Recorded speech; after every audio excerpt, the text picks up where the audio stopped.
మాట్లాడితే మాత్రం తెలుగు శక్తి యుద్ధానికి సిద్ధం కాబోతుంది.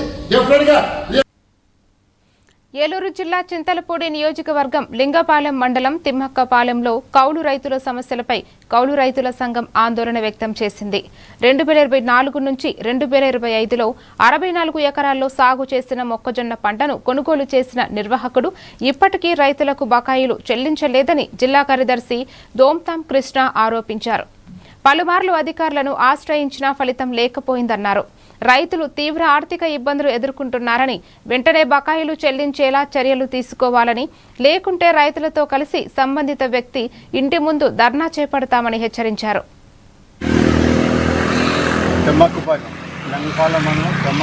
గ్రామ రైతులు 2024 పంటకు సంబంధించి పండిన పంటకే సరిగా వీల్డింగ్ రాలేదు. ఎకరానికి 4 లక్షలు ఇస్తా అన్నారు. 4 నుంచి ఎకరానికి 1 లక్ష ఇస్తా అన్నారు. 4 టన్నుల నుంచి 6 టన్నులు అవుద్దన్నారు. అదేమో యావరేజ్ టన్ను కాడకు వచ్చింది. తీసుకెళ్ళిపోయారు. ఎకరానికి దగ్గరగా కవులు పెట్టుబడి కలిపి 70,000 అవుతుంది. కవులు ఎకరానికి 30,000, 40,000 దగ్గరగా ఖర్చులు అవుతున్నాయి.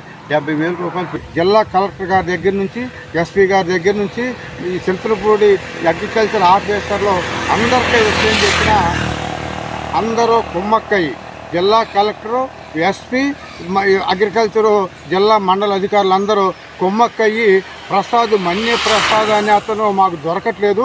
అతను దొరికిన తర్వాత మన్య ప్రసాద్ని ఎలా పిలిపించాలనేది బాధ్యత రహిత్యంగా సమాధానం చెప్పాడు. మన్య రామకృష్ణ వత్తన అంటున్నాడు.